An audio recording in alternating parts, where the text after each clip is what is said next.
News 8 Update with Iola Johnson, Tracy Rowlett, Troy Dungan with weather, and Bill McAtee on sports. Good evening. Tracy Rowlett is taking the night off. An Irving couple is safe tonight after spending part of the evening stranded on an island because of high water. The couple had tried to drive across a bridge that was underwater in southeast Irving on Ballywood Street to reach a trailer court on the other side. But the force of the water moving over the bridge was too strong. It swept their van downstream. The couple managed to escape from the van and get to high ground in the middle of the creek. They were rescued a short time later after the water level dropped a few feet. Neighbors say this section of Irving floods almost every time it rains. And the weather created a few problems in Dallas earlier today as well. This helicopter was forced to land in a parking lot in South Dallas because of heavy fog. The fog also created traffic problems on Dallas freeways and practically closed down some of the area's smaller airports. Redbird Airport, for example, handled only 5% of the traffic it normally does. At one time today, visibility at the airport was down to 1/16 of a mile. President Reagan tonight is having some second thoughts about raising taxes on gasoline, liquor, and cigarettes. The president had suggested the tax hikes as a way to cut a huge federal budget deficit. A final decision has now been postponed until this weekend. Meanwhile, local governments facing cutbacks to aid from Washington may have to raise taxes also. Channel 8's David Margulies has that story. There is bad news for Dallas motorists tonight. First, President Reagan announced he wants to increase taxes on fuel. Then the Dallas City Council decided it would like to add a city license fee to the fee already charged by the state for license plates. The city is also asking for a share of the state's motor fuel tax. Today's proposals came as the City Council began laboring over next year's budget. They face some hard choices. The council will likely have to make up $3 million in transit funds already cut by the Reagan administration. And officials worry that some of the city's other federal funding, an estimated $50 million, may also be axed by the Reagan administration. The new taxing proposals outlined today at City Hall could not be approved by the state legislature until 1983. So in 1982, council members face having to raise taxes for the second time in as many years. I'd say we're going to have to find ways to increase the city's income because income we've received from other sources, federal government example, are being reduced. The city manager has promised savings from increased productivity, but that's not likely to be enough to make up for the double whammy of Reaganomics and inflation. No one at City Hall will speculate on how big a tax hike the city may need, but the City Council's Finance Committee has suggested any tax hike be limited to 8%. David Margulies, Channel 8 News. Well, it doesn't appear tonight that Tarrant County taxpayers will be facing a rate increase this year. Tarrant County commissioners finished working on their budget today, and Channel 8's Brad Watson has more on that from our Fort Worth Bureau. Brad? Iola, the commissioners ended 3 days of budget sessions today, putting the finishing touches on a $71 million 1982 budget. That budget is balanced, as it's supposed to be by law. But the encouraging news to taxpayers is that it won't likely require a tax rate increase. In fact, there's a $77,000 surplus. One group that will be getting a little more money is the Rape Crisis Center.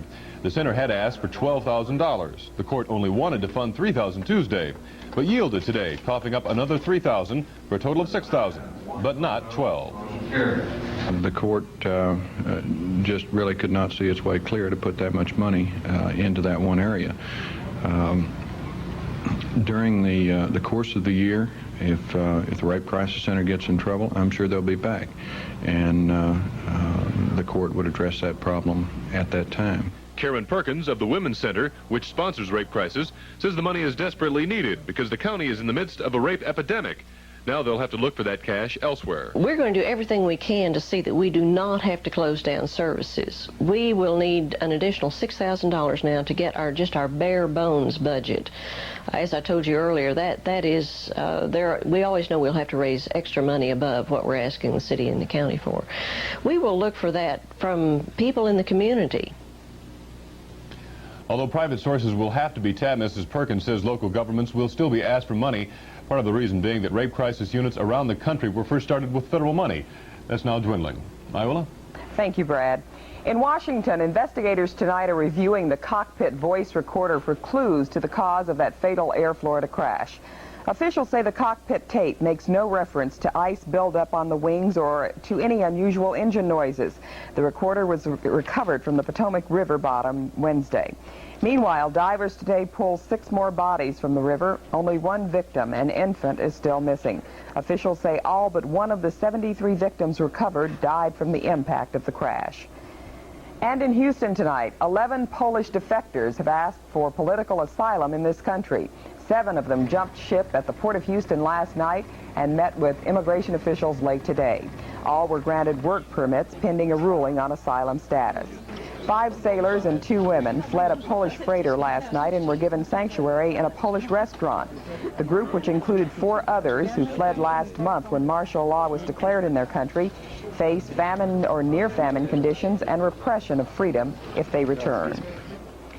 Millions of tons of surplus food are destroyed each year in the state of Texas, and yet thousands of people are still hungry. Organizers of the recently formed North Texas Area Food Bank say there's plenty of good food available. The problem is there's no place to put it. Channel 8's Ann Butler has more. Hunger, a word, a human condition that many of us tend to associate with faraway places and people of a different culture. And in economically prosperous Dallas, it may be harder still to imagine that getting enough to eat is not necessarily a natural birthright. Yet there are thousands here, both young and old, from all walks of life, who are in need of food, people who face the everyday fact of hunger. The problem of hunger is somewhat masked by the great versatility and vitality that we have in our economy. I think it's far more serious than we have realized. For the past 3 years, Dallas Community Action has operated its emergency food box program from this one small room instead of the warehouse that's needed to get the larger food bank program underway. And ironically, there's plenty of food available. Thanks in part to the Good Faith Donor Bill, many area retail and wholesale grocers are willing and currently working with food bank organizers to make donations of surplus food. But due to the lack of a large central warehouse for storage, the operation is limited to small-scale box handouts that meet the needs of only a few. Organizers say a central food bank warehouse would help get food to many more. Where we're serving hundreds now, we'll be able to serve thousands then. The main advantage of the food bank is the fact that it can serve rather than hundreds of people in the thousands of individuals, not only in Dallas County, but throughout North Texas. So far, the food bank has raised $650 and filed a federal grant application to get money to lease or buy a warehouse. It's a process that could take another year of surplus food and hungry people who will have to wait.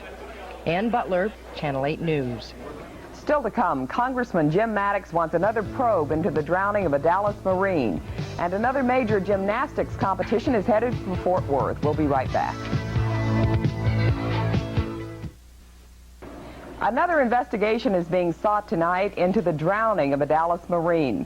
Congressman Jim Maddox has blasted the U.S. Marine Corps, saying the Corps whitewashed the facts surrounding the death of Dallas Marine Private Randall Christian. In a news conference this afternoon, Maddox said the Marines are simply not capable of investigating themselves.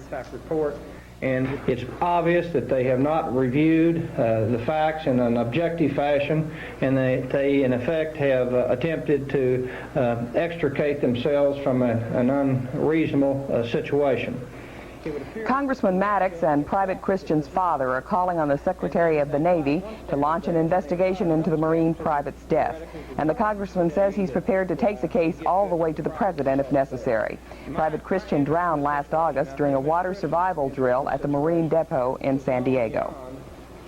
Among congressmen from the Dallas-Fort Worth area, Jim Wright is not the most liberal, Jim Collins is not the most conservative, and Jim Maddox does not have the best attendance record. Those are some of the results of a tabulation of voting records by the publication Congressional Quarterly. Channel 8's Doug Fox says the report covers last year's session of Congress. When it comes to showing up for work, Congressman Jim Maddox of Dallas has the worst record among the 24 House members from Texas. He missed roughly 1 out of every 4 recorded votes. Of 353 recorded votes, Maddox voted yea or nay on only 76% of them. By contrast, Republican Jim Collins was voting 98% of the time. When it comes to supporting President Reagan, a Democrat, Congressman Phil Graham leads the pack among House members from the Dallas-Fort Worth area. Graham supported the president 75% of the time and disagreed with him only 22% of the time. He even supported the president more than Republican Jim Collins. House Majority Leader Jim Wright of Fort Worth was fairly mixed in his support. Jim Maddox disagreed with Reagan on issues more than anyone else in this area. There were 132 votes last year along party lines, and when it comes to party unity, there is a mixed bag. Republican Jim Collins voted with the Republicans 87% of the time and against the party 10% of the time. Democrat Maddox voted against the Democratic position only 6% of the time. He had more party loyalty than House Majority Leader Jim Wright. So did Democrat Martin Frost. But Democrat Phil Gramm, a co-author of the president's budget cut bills, angered fellow Democrats by voting against them 77% of the time. That disloyalty could cost him his seat on the House Budget Committee. Gramm also finishes as the strongest supporter among area congressmen of the so-called Conservative Coalition, an alliance of Republicans and Southern Democrats. Gramm voted with them 99% of the time, never against them. He even beat longtime conservative Republican Jim Collins. Jim Wright finished in the middle, followed by Frost, and apparently the most liberal voting record in this area goes to Democrat Jim Maddox. Some other factors affect these results. Congressman Maddox was in Austin fighting with the legislature a lot to keep his district intact in the redistricting process. He lost that battle and as a result may now run for state attorney general. If a member was paired on a vote or missed a vote, it counted against his final tally. But for those who watch their elected officials closely, the results are at least one barometer by which to measure their performance in public office. Doug Fox, Channel 8 News. In state political news tonight, a fourth Democrat has announced his candidacy for Texas governor. He's David Young, a former preacher and appliance salesman from Richardson. Young told reporters in Austin today he's quit his sales job to spend the next 100 days on the campaign trail. He calls himself the David up against corporate Goliaths that run the state. Other Democrats running for governor are Land Commissioner Bob Armstrong, Tyler State Senator Peyton McKnight, and Attorney General Mark White. Tonight in Irving, about 500 members of the Dallas and Tarrant County Republican Assemblies met to hear from Republican candidates in the 26th District.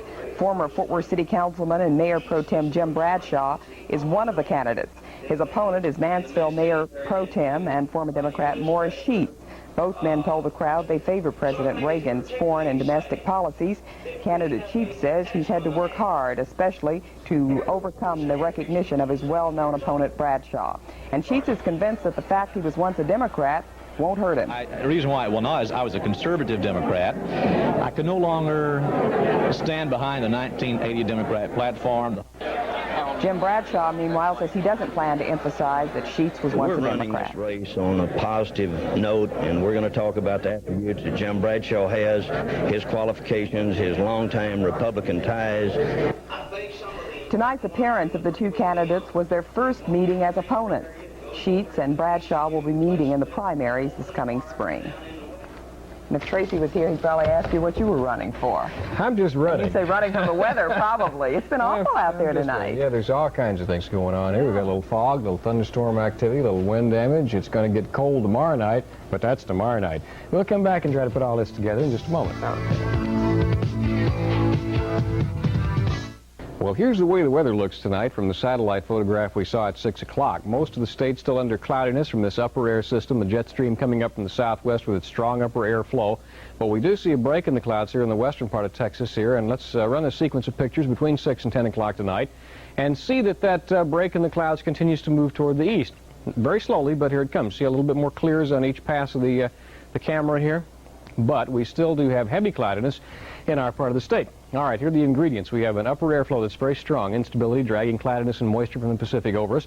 We have a saturated air mass at the surface that we've had for several days, causing the fog and the very warm air. And just very near us here is that cold front that's been stationary for several days, but temperatures are quite different. 40 at Wichita Falls and the low 30s at Oklahoma City at this hour, compared to those very balmy readings where we've been. So the air mass is trying to mix. There's a lot of instability. We've had some thunderstorms, some thunder showers, some fog, and all of that will continue until the clouds break, probably tomorrow evening. Okay, let me show you the local radar here. Excuse me. This is about the best we can do to show you what we have in the area right now, which is not much. Most of this is false echo right over the Dallas area, although there may still be some light showers. We do see showers up between Dallas and Sherman, also up toward Ardmore and north of Wichita Falls. Some of that activity is thunder shower activity, and there's a little more that we lose going out of range to the northeast. There is still more back from Breckenridge and Brownwood towards San Angelo, and ordinarily we show you the National Weather Service radar at Stephenville at this point. However, Even though that's a continually updated picture from Stephenville, we usually show you, it comes on a telephone line, and there's a lot of trouble on the telephone line. Could possibly be because of the thunderstorm activity. So we don't see anything severe at this point, but let's look at the 5-state area map, and we'll see if we can show you what we're getting. Back to the west of us here, we do see more showers and thunder showers as the surface and upward airflow both coming up from the southwest, meeting this warm, moist air. So, let's see, I mentioned wind damage. Iola showed you reports of the flooding in Irving from some heavy downpours there, kind of a localized situation. There were some reports of wind damage to some roofs in the Farmers Branch area. Again, a very localized situation. There are no general severe weather alerts out for us tonight, but you may see some more thunder showers tonight and tomorrow morning. Now, see where this front is? Just south of the Red River, really, and it's very foggy and cold in Oklahoma with freezing rain causing travelers advisements in the northern part of that state, and that goes on over into Arkansas where it's mostly just rain. Thunder showers have moved on out. The activity moving from southwest toward northeast, so that's where showers or thunder showers will be approaching from if you see them. Now, it's also quite foggy along the upper Texas coast and western Louisiana again, and there are travelers' advisories there. Now, I know it's foggy here, too, in some cases, but it's not quite as bad as it was last night, although we may still have some fog problems in the morning, so you can throw that in the hopper as well. Our wind forecast will be variable or mostly easterly 5 to 15, finally becoming northwest 10 to 20 on Friday as an upper air trough moves by and lets the skies clear out. Okay, here's the way things are now. 51 degrees, 93% humidity. The barometer is 2989 falling. Wind is northeast at 5. 0.06 of an inch of rain at DFW. Some of you had more than that. 66 degrees was the high today.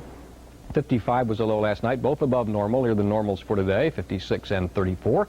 And the records for this state, 79 in 1952 and 7 in 1935.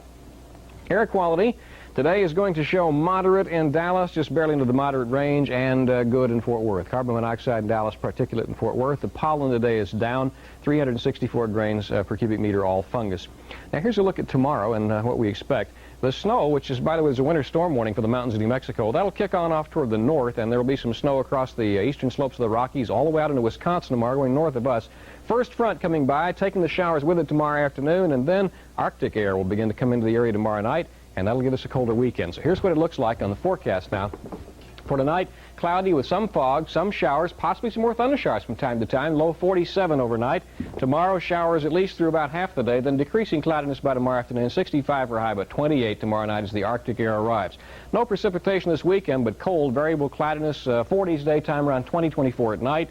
And then, wouldn't you know it, another rapid change. Partly sunny on Monday and Tuesday, and after all that, we'll be back up to 72 by Tuesday. But don't wash your car yet. I won't. Never again. Not until spring. Never again. Okay. Well, if you enjoy watching world-class gymnasts compete, Fort Worth is the place to be this summer. Channel 8's Dave Cassidy reports tonight that the Tarrant County Convention Center will host an international gymnastic competition come June. It's been a little over 2 years since the 20th World Gymnastics Championships were held in Fort Worth. Local audiences got a chance to see some of the world's top gymnasts, including Bart Connor, Nadia Comaneci, and Kurt Thomas. It also gave Fort Worth some international exposure and pumped an estimated $10 million into the local economy.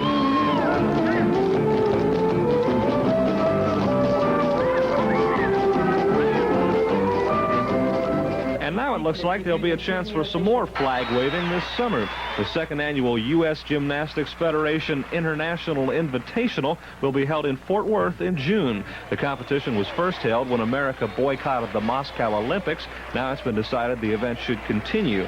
The announcement came at a news conference this morning, and at the same time, the Fort Worth-based federation announced its new president is the legendary football coach Bud Wilkinson. He says he's aiming for the 1984 Olympics. Hopefully, what we will be able to accomplish in the next couple of years will be to put a team in Los Angeles of which every American can be extremely proud. It was also announced today McDonald's will become a national sponsor for gymnastics. So you should expect to see a lot of Ronald McDonald and his friends on the parallel bars. Dave Cassidy, Channel 8 News, Fort Worth. Coming up next in sports, the #1 team in college basketball is upset. Bill will have that and all the sports news. And millions of dollars worth of paintings and sculptures are donated to the Dallas Museum of Art. We'll be right back. Well, last night it was the Mavericks beating the Bucks. I mean, quite a surprise. And tonight, another big upset. Another big upset in college basketball. Number 1 ranked North Carolina has been beaten by Wake Forest, and they were beaten at home in Chapel Hill. Let's take a quick look at the highlights. North Carolina was playing without their star center, Sam Perkins. This is Wake Forest with a basket as they cut the halftime lead of North Carolina to 5. Early in the second half, Wake Forest takes their first lead of the game on this steal and basket by Danny Young. The lead went back and forth, and then in the closing seconds, watch North Carolina blow this chance to get back in the ball game. They throw it away. Wake Forest made some clutch free throws, and they win it tonight, upsetting number 1 ranked North Carolina 55-48. And the Mavericks, who looked so impressive last night, beating the Milwaukee Bucks, kept it going tonight. Playing in Kansas City, they beat the Kings at Kemper Arena 110-94. 5 Mavericks in double figures. Rookie Jay Vincent led the scoring with 23. The Mavericks won the game really in the second period as they outscored the Kings 15-4 behind 8 points each in the period by Rolando Blackman and Clarence Key. Elsewhere in the NBA, here's the final. San Antonio over Utah 123-104. New York beat Atlanta, and early in the second period, San Diego is on top of Detroit 33-26. The 49ers and Bengals both went through short workouts today for Sunday's Super Bowl. Freddie Solomon, the 49ers wide receiver, strained his left knee in a collision with defensive back Ronnie Lott, but he should be ready to go Sunday. And the 49ers feel one of the keys will be to stop Big Pete Johnson, the Bengals' 260-pound fullback, who ran for more than 1,100 yards this season, scoring 12 touchdowns, and he's also a pass-catching threat. We're still basically reviewing, although there are 2 or 3 things that will be installed for our offense and certain defensive things we feel we have to do to stop Pete Johnson, the fullback, who we think could very well be the main weapon for Cincinnati and who could carry the ball upwards of 30 times. I think there's some thought on their part, be my guess, to try to take advantage of his size and power. We will give the ball to Pete. Now, I won't stand here and tell you that he won't get it. At the same time, we got here by throwing the football. And we scored a lot of points by throwing the football. Pete is just one of the weapons in our arsenal. Well, one of the developments in Detroit today was the first real talk of the possibility of a players' strike next season. The players' current contract expires this summer on July 15th, and we've got a late report tonight from Bud Fotopoulos. The Players Union wants 55% of the league's gross receipts. That includes everything: ticket sales, broadcast rights, films, and other NFL enterprises. They argue that they are the game and that they generate more money than players in other sports, but make half as much. At their news conference Thursday, they were asked what was learned from the baseball strike. We learned a lot. I think that the owners also must have learned a lot. The first lesson we hope they learn is that it is less expensive and better for the industry to come to the table to try to get an agreement than to try to break the union. And there is no doubt that that's what the baseball owners were trying to do. We think that the football owners, however, are going down the same path as the baseball owners, and it's a little bit disconcerting. Also, we did one other thing. For once in the history of the union, we had a right issue. And they understand this. I mean, they didn't understand free agency too much, but they understand money. And I think for once we had a right issue, and it's one that it's going to take a struggle to get, but if we stick together, we can achieve it.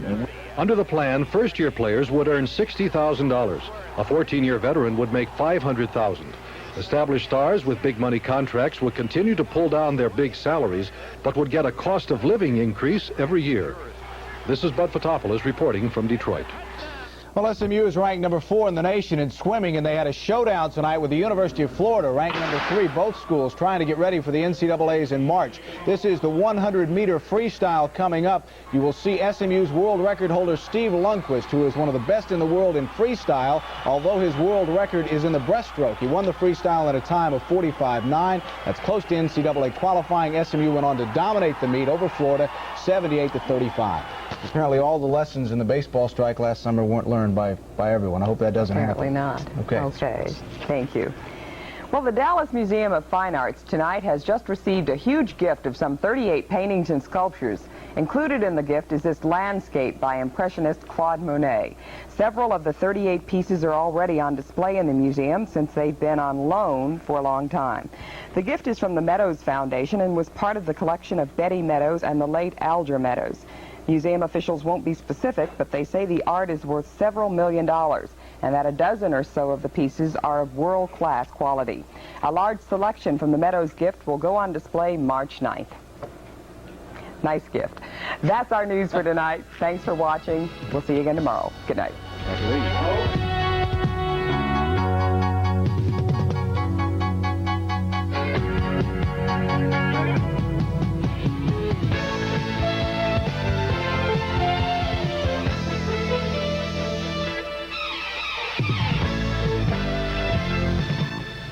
Nightline will not be seen tonight, so that we may bring you the following presentation of ABC News Viewpoint.